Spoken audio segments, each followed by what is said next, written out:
Need tech support that's truly top-notch? Meet Chad Williams, trusted expert by Denver's most reliable computer support service. At top-notch computer support, Chad combines deep technical know-how with quick problem-solving and unmatched personal care. From email configuration to website management, IT support, and data backup, Chad handles it all with precision and a smile.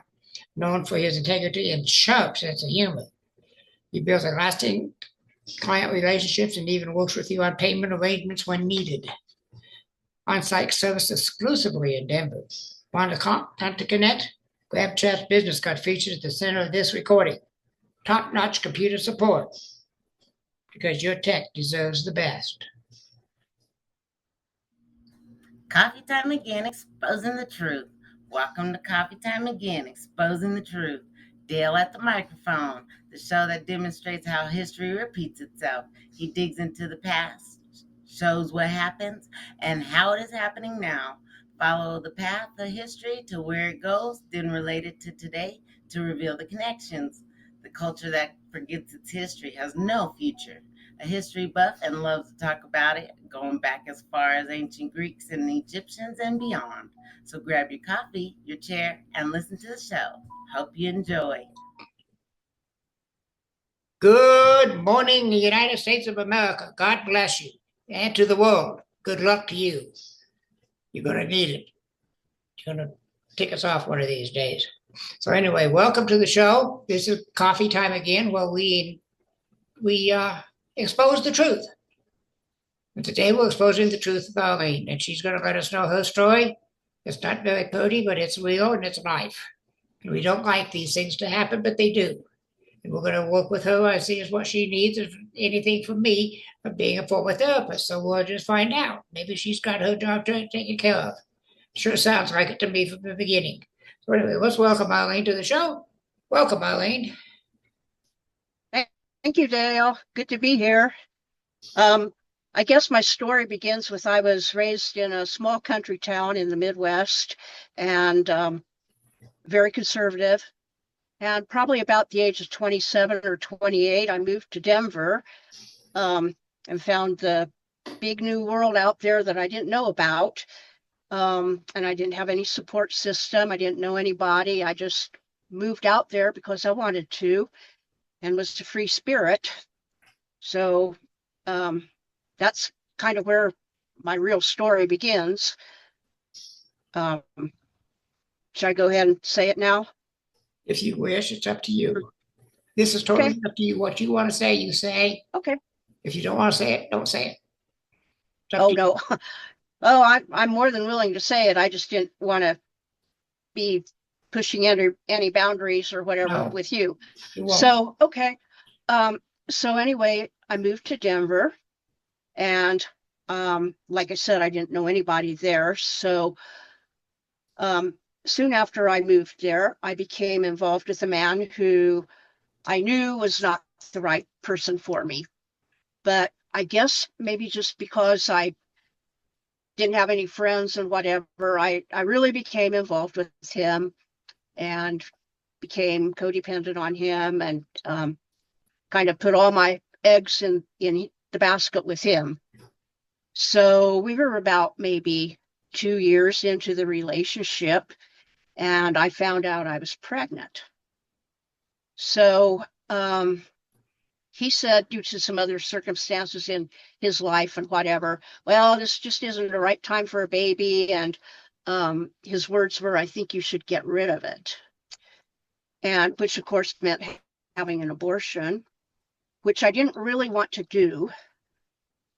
And I felt like it would be the wrong thing, but this may sound way out there, but I didn't really know what an abortion was and what all it might involve.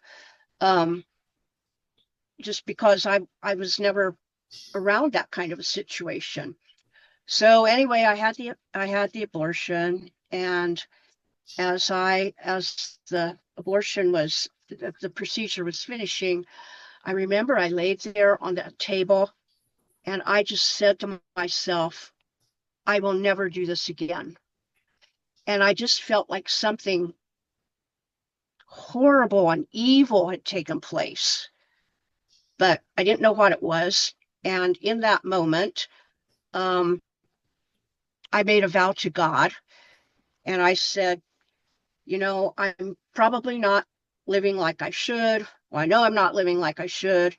And, but I believe I'm still your child.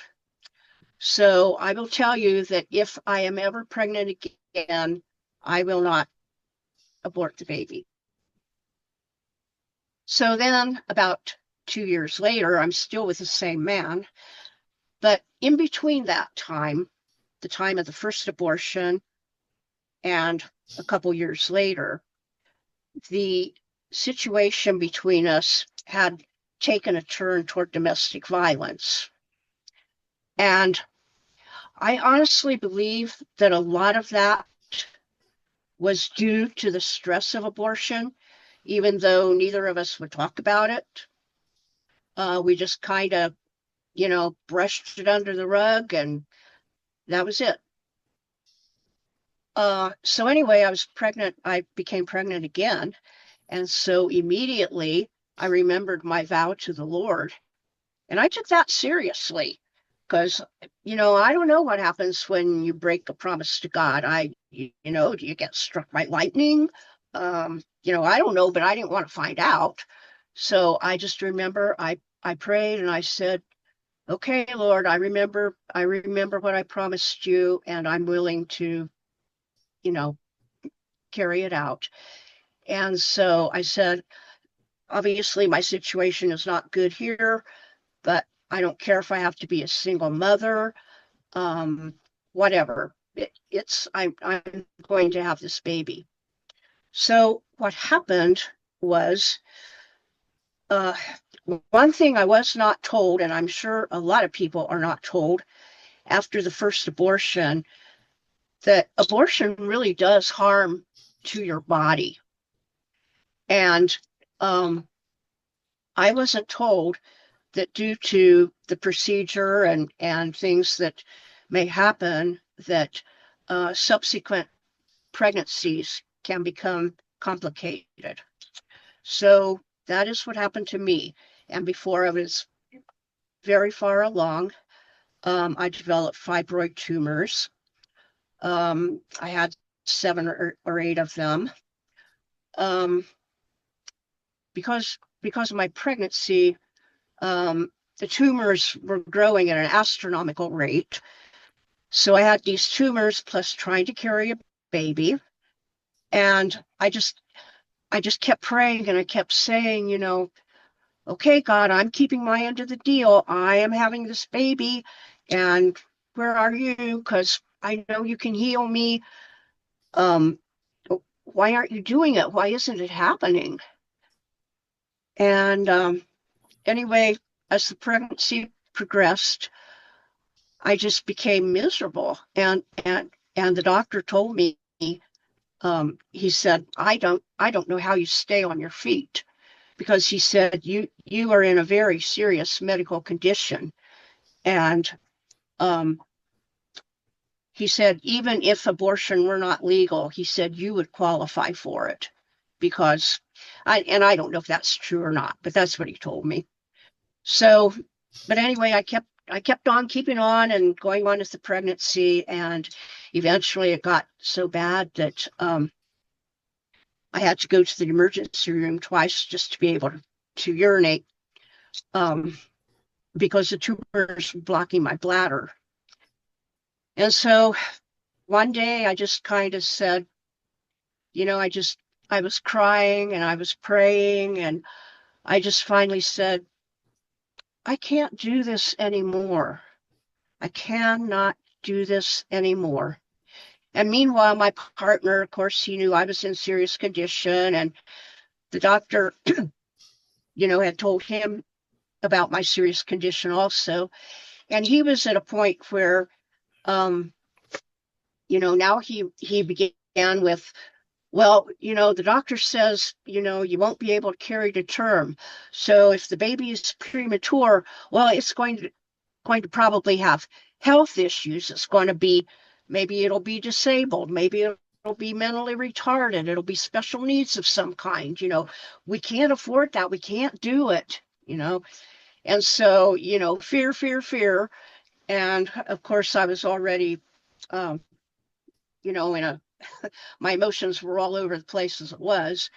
So one day I just finally broke down and I said, I have to do this. I have to have a hysterectomy, which was very traumatic for me because, of course, that meant that never again would I have the chance to bear my own children. And it was just very traumatic. But I went ahead and had that abortion, which ended in hysterectomy. So what happened, a lot of people ask me back to the abusive situation. They say, well, how did you ever, escape from this man that was abusing you? And it goes back to the second abortion. It's tied in with it. And it's really looking back on it, it was in a way the grace of God, because what happened was I still have my own apartment. But I was basically living with him. So I had most of my everyday things, clothes and makeup and what have you at his place. But when my sisters, a couple of my sisters who found out that I was having a hysterectomy, they did not know I was pregnant. They just knew I was having a hysterectomy. When they found that out, they said, well, we want to come out for a few days and help you get back on your feet, help you recover, So I said, fine. So I know that I I just know that my partner would have never, ever let me go back to my apartment if he knew that I wasn't planning on coming back. But I guess he just assumed I would, and we never talked about it. So, and of course, I wanted to be at my apartment when my sisters came because I wanted to put on the front of, I'm just, Yeah. I'm living here, not at his house. Yeah. So anyway, they came and he moved all my things back to my space. And after they left, I did not go back.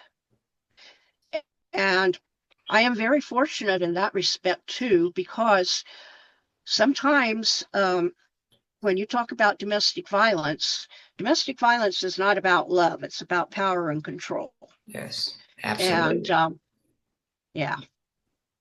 So I am very fortunate. Again, I think it was just God's hand on me that protected me, because sometimes abusive men, if they see they are losing the control, Yep. they really get violent, and Yes, they they do. become stalkers, whatever. There goes. Yeah, and I guess he just somehow knew that he lost, and I wasn't coming back. So Probably found that's another kind of my guy. Yeah. story.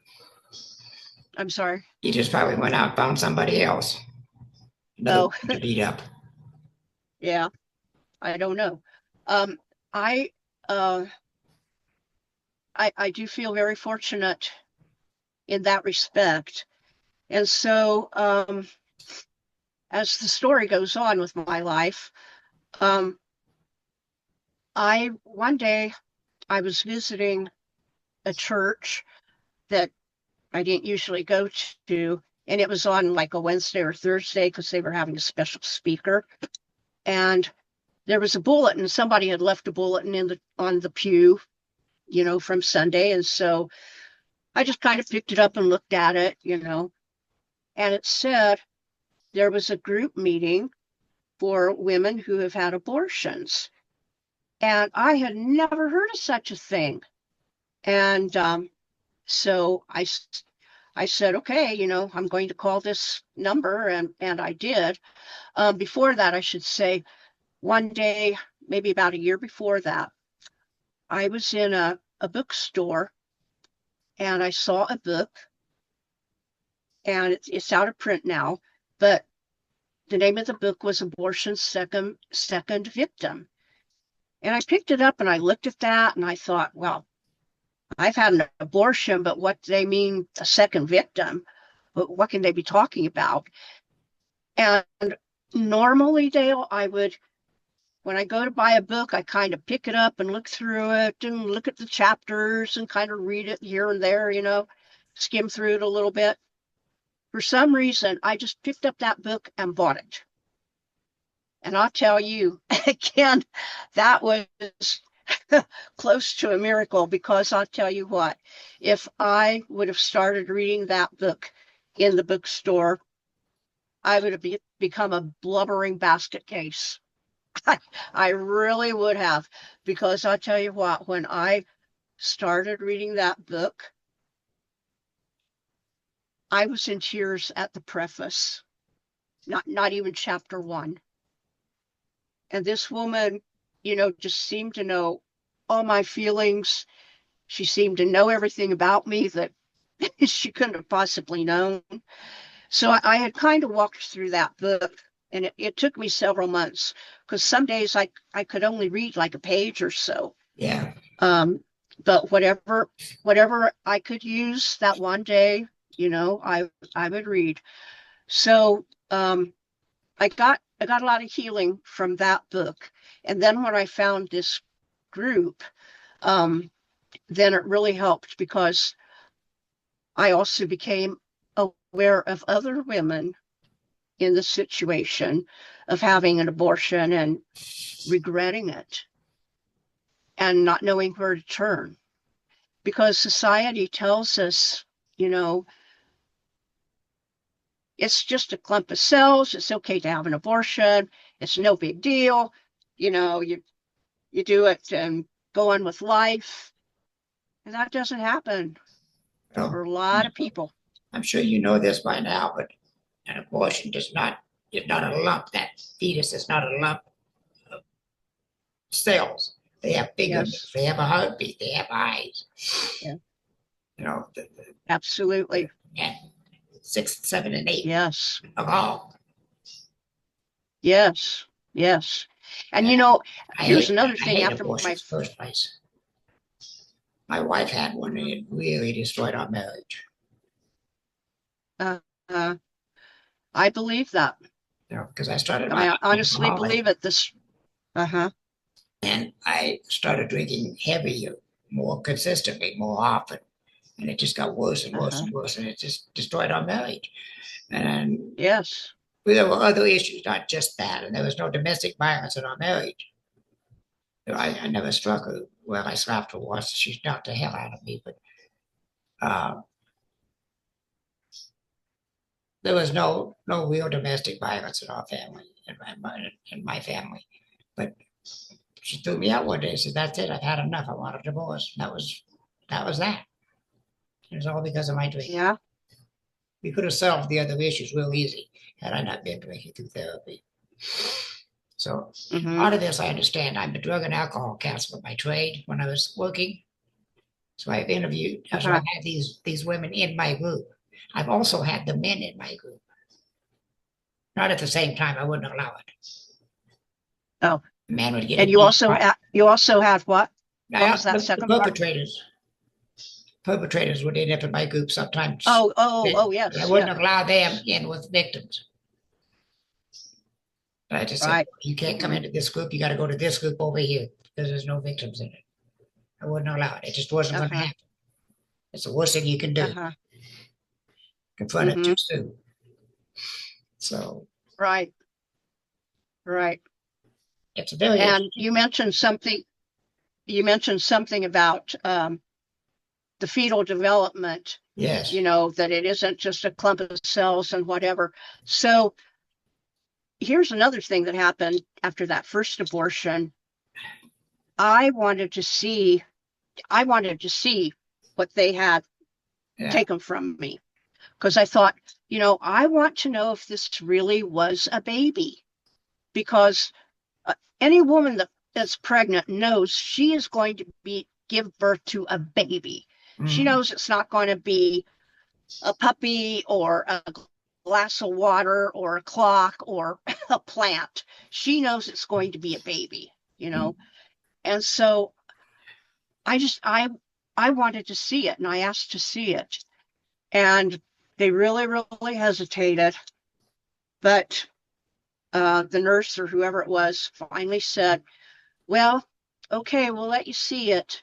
But she said, you're really not going to be able to see much, because she said it's just probably going to be, some liquidy material and, maybe a little bit of blood and whatever. So they brought it in this little steel pan. And sure enough, I didn't see any little fingers or toes or anything resembling a head. So I thought, okay, maybe it really was a clump of cells, but by the time I had my abortion, that first one that I'm talking about, I was probably at the beginning of my second trimester. Okay. So that is far enough along. There would have been distinguishable body parts. Yeah. So it wasn't until years later that it finally hit me. Of course, what woman could stand to bring her baby brought into her in shreds? I mean, So of course they had removed it, all the identifiable parts. Yeah. So just to help promote their life, that abortion is okay. It pretty much destroyed me. I don't know what it did to my ex-wife, because we got divorced right after that. I left home like a week after the abortion, but not after she told me. So it was about 2 months after the abortion that I left home. I just couldn't take it anymore. When she said I wanted a divorce, I said, I agree, and got out. But what it did to her, I don't know, because we separated and I haven't seen her in 30 years. So, but I know for a fact she's been affected by it mentally. Yes. Mm-hmm. Know that. Mm-hmm. She won't accept it. I know it.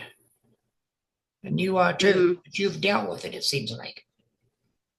It says in here, I've got that paper the questions you were able to answer. Can't see them, I know. But those okay. And I got them. I put them out because it helps me. I don't have them in front of me, but that's all right. Don't need them because I write them. Mm-hmm. Okay. So you wrote a book. Told us a little bit about your story and your background, which was marvelous. And made me very sad, by the way. I'm almost in tears. Why did you decide to write the book? Well, because after I kind of went through the healing of abortion, it occurred to me that, I've had a lot of other damage from the domestic violence side of things. Yeah. It was more emotional than physical. But anyway, so how the book came about is I was attending a church that had a lot of support groups. So they had a support group for battered women there. So I thought, okay, I'm going to go to that group and, get healed from this domestic violence part of me. So I was in the group about maybe 3 weeks, and the leader said to me, she said, you're a lot more healed than most of these women, and I have so much to do. She said, I want you to take over this group. And I was just shocked because I didn't know how to lead a domestic violence group, but she paired me up with another woman, and really together we learned and we took classes, and, she kind of mentored us along the way. So anyway, to answer your question about the book, so then later on, I also started an abortion recovery group at the church. So what happened was I began to see a crossover between a lot of the women that had abortions and those who had come from domestic violence. And, it wasn't everybody, it wasn't 100%, but I began to see crossover. And so I began to say to myself, there is a definite connection here. And that was years ago. And I just kept putting off writing. But meanwhile, I kept gathering research. I gather research on abortion. I gather research on domestic violence. And then I began to find out that when a woman is pregnant, if she's in a domestic violence situation, that she is at high risk of getting abused or really beat up then, because just because of different factors that enter in, such as financial pressure, emotional pressure, sometimes even jealousy, all different reasons.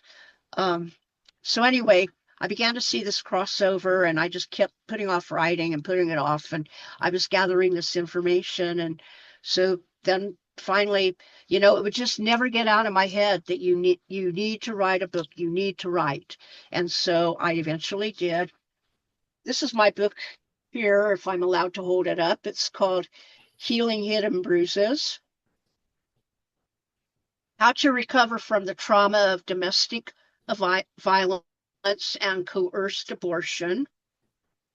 And which brings up another point, is that a lot of the abortions are coerced. Not all of them, but a high percentage. And especially, you get into people that, unfortunately, like with sex trafficking, things like that, and it's not only that, just people in different situations that, for whatever reason, and I know this was not your case at all, but for whatever reason, the man just does not, want the baby, want the child. Yeah. Oh, I wanted the baby. I Mhm. was just Yes, devastated. I wanted the child. yes. And, and just like I found this group that I could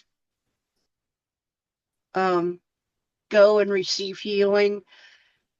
Well, that was years ago. But, there are groups now developing for men Yes. that have had what they call lost fatherhood, Yes. because they feel like the man sometimes will feel like he doesn't have a say in it because it's the woman's choice. Mm-hmm. And so, sometimes the woman will abort, without the man's permission, because she thinks it's, her body, her body, her choice.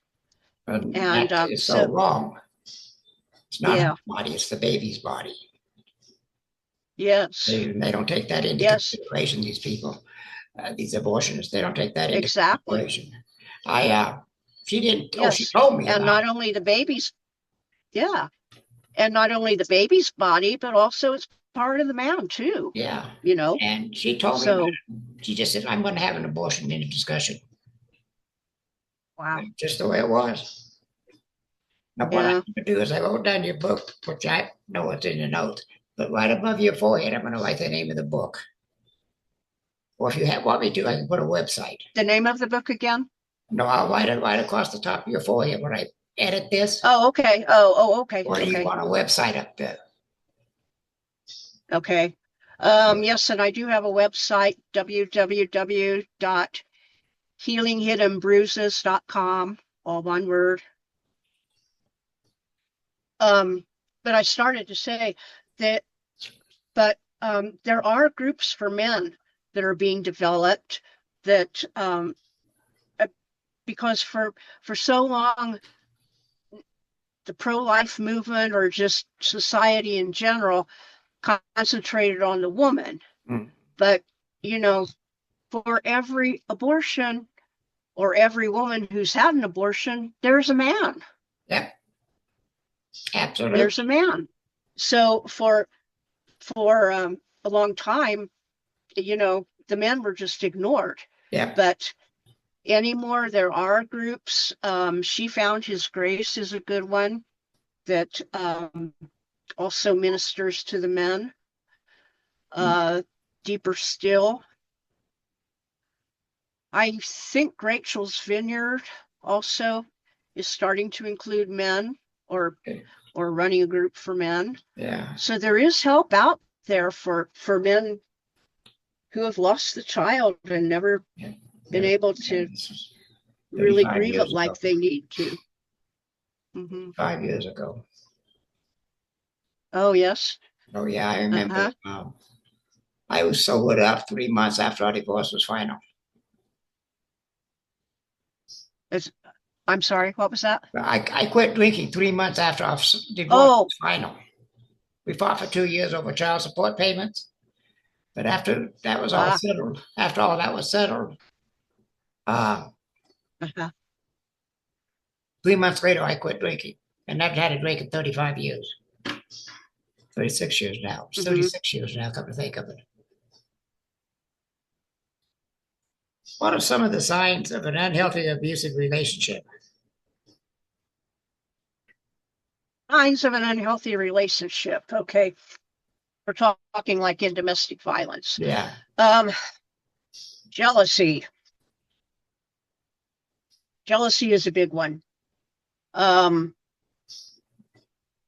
Dependency.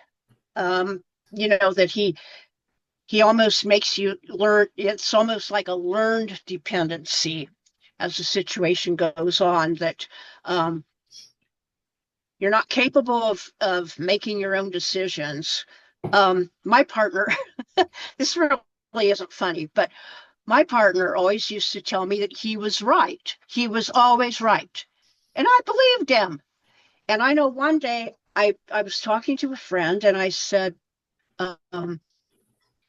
whatever it was we were talking about, and I said, because he's always right. And they laughed. And I said, well, what is so funny? And they said, no one is always right, you know. But I had become so programmed and dependent on him that, I lost my own thinking process. Isolation is a big one. In order to gain, like we were talking about, that it isn't really about love, it's about power and control. The man will try to isolate the woman. She may not have a car. He may not let her get a job even if she wants one. He tries to isolate her from her family, any friends, just, which again goes back to having them become completely, dependent on the man. Right. Sometimes the woman has the belief system in her belief system that, that the man is just the head of the house, and whatever happens, that's your lot, because, he's the man, he's the head. Those are some of the things I think of. Another one, quick involvement. If they want to just, if the man wants to, and I suppose it could be reversed too.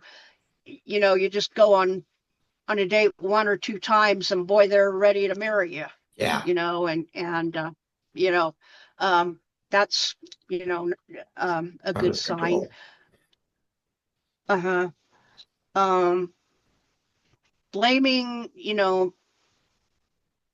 Blaming other people for their problems.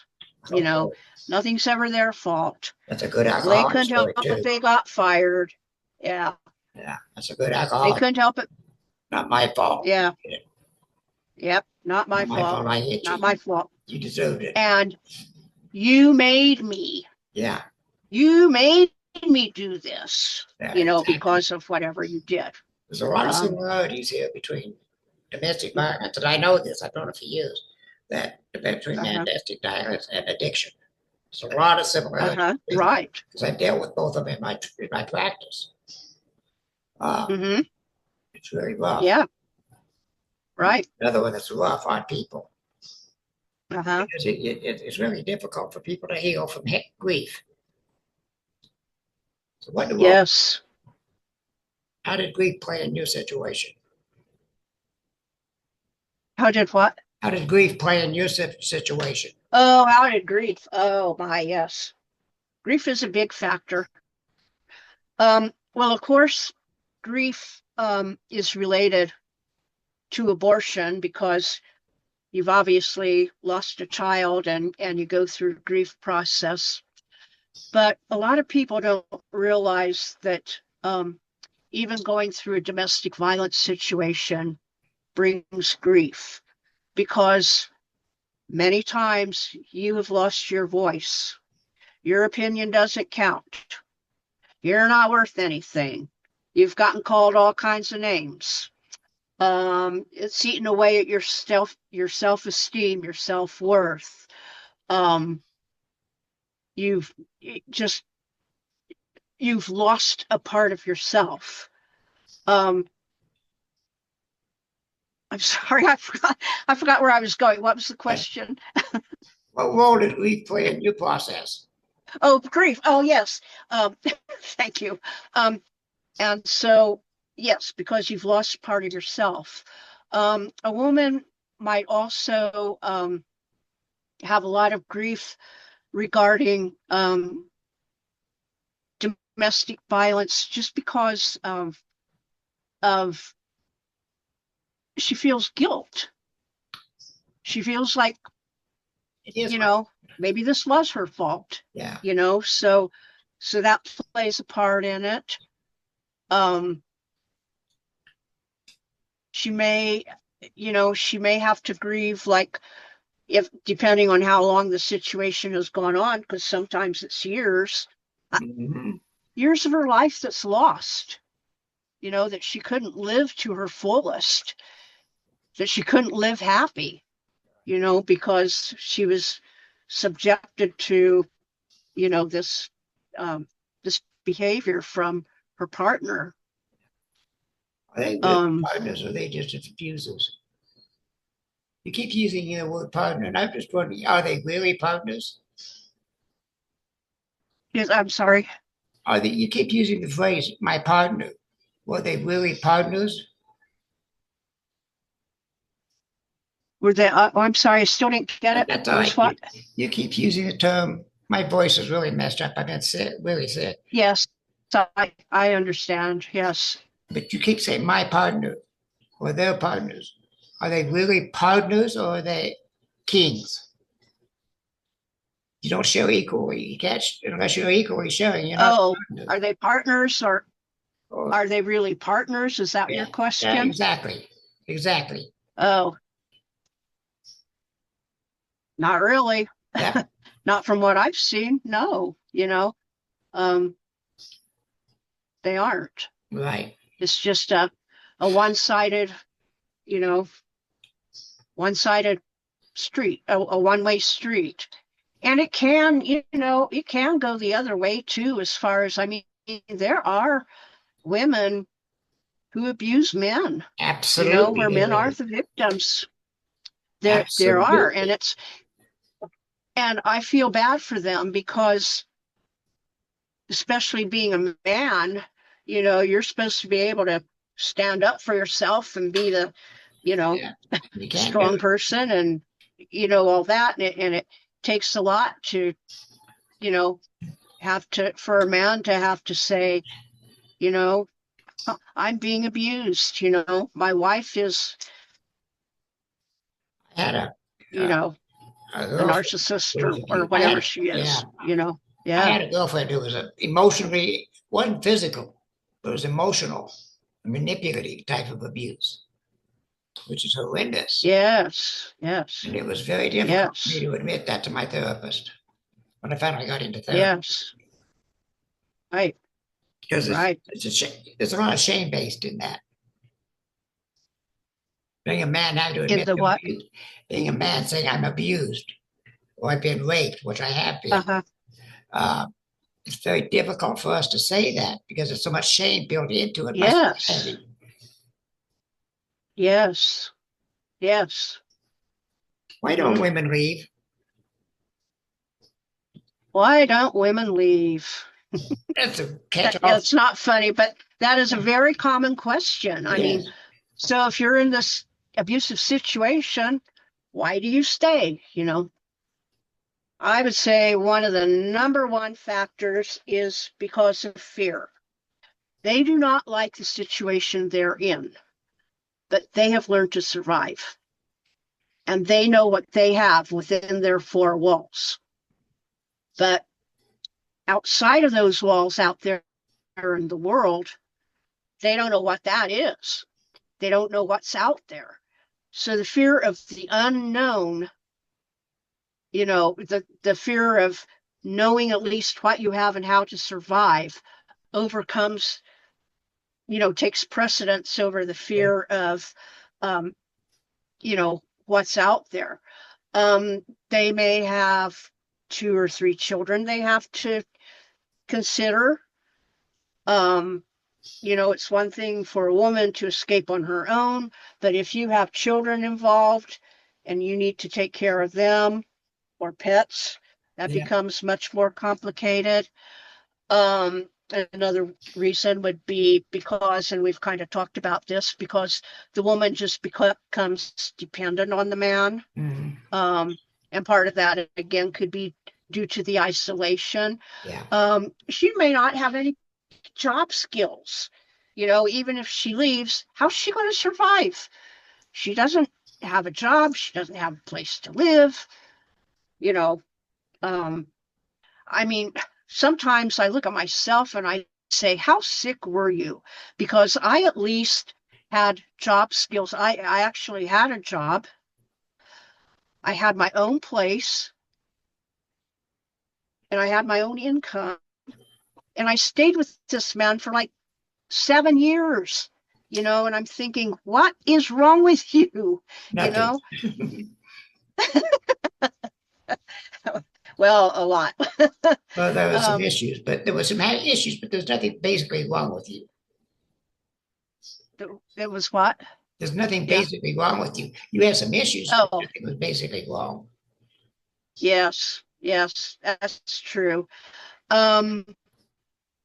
Depression is another reason why some women may not leave, because when you're really depressed like that, it's hard to make any decision, let alone any kind of important one, or any kind of decision that requires action. It's just very, very hard to do. Mm-hmm. And I think another reason, I think I kind of learned or talked about it before, was her belief system, that she just may believe that, the man is the head of the house and whatever happens, that's it. Yeah. That's her lot in life. Yeah. I had one client in group years ago, it's 20 years ago or better, says, it's because I love him. Yes. Yeah. Right. What? And there's, I know, and there's nothing wrong with loving your husband, but my goodness, you just need some boundaries, and you have to look at yourself and say, what is it in me that thinks I deserve to be treated like this? Right. You have to look at that. And unfortunately, a lot of women don't, because because they just love him. Yeah. And it takes a woman a lot of times, I think it's between 6 and 7 times, a lot of them, to leave. Yes. Before they actually really leave. They'll go back. Amazing thing. And people get, and then whatever support system they do have, people get tired of that, because, oh, here we go, you're back with him again. And then later on they call crying or needing help. And people just get tired of that because Yeah. they don't understand. They don't know the dynamics and they don't don't. understand it. No. But But alcoholics are the it's same still way. It takes difficult. about 7 times trying to get recovered before they get it. Human heat trafficking survivors takes them about 7 times. It's that 7 keeps repeating itself. Wow. Because I'm trying to put Mhm. a ministry together at my church on human trafficking. So I've done a lot of research on these, and I'm still doing some. I've got one coming up of a survivor of human trafficking, Ah. which is coming up shortly. I got to go right to Uh-huh. it. Okay, we're running low on time here. What do you want the readers to know? I want the readers to know that there is a way out, that there's help, that there's hope, that there's healing, that there's forgiveness from a loving God. There's a loving God who sees you. He sees you right now in your pain, and he has not forgotten about you. But you need to call out to him, and he will make a way of escape. And I don't know what it's going to be because I'm not God, but he is just able to do. He's able to do a miracle to get you out of that situation if you need to be, because he does not want you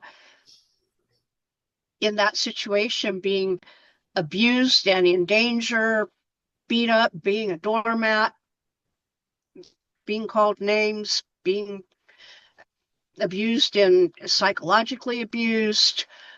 You know, he just doesn't want that. So I want readers to know there is hope. There's hope and healing.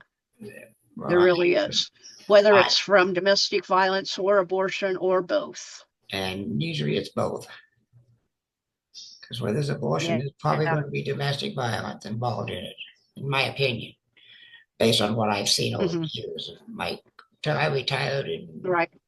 I spent 24 years. I retired in 2015. Oh, uh-huh. And then I got bored and started a podcast, and they didn't read it. So I said, I'm going to make a look at it. So I started the podcast, started the blog. Uh-huh. That's what I'm doing. Right.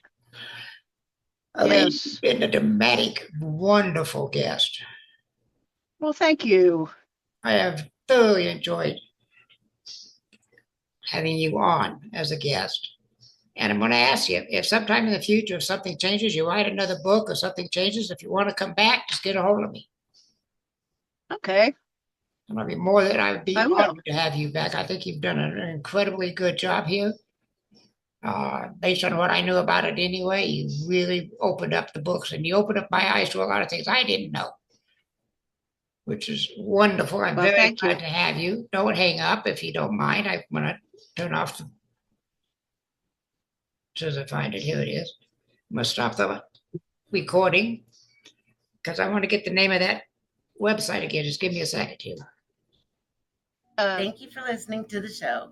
There are show notes and a place to comment at https://coffee-time-again.libsyn.com/website. He hopes that you liked what you heard and will tell others about him. Dale is attempting to get a following that both disagrees and agrees with him. He does not want yes men. If you disagree, wonderful. He is happy to have you here as a part of the Coffee Time Again team. Dale does not talk about the news of the day. He is attempting to give a history lesson that is just as important about what is going on in the headlines of today. Please do not hesitate to contact him. Just remember that Dale wants a clean show, meaning no cussing, name calling, yelling, or hate allowed.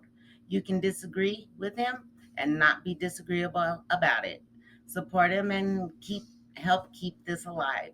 https://glow.fm/coffee-time-again.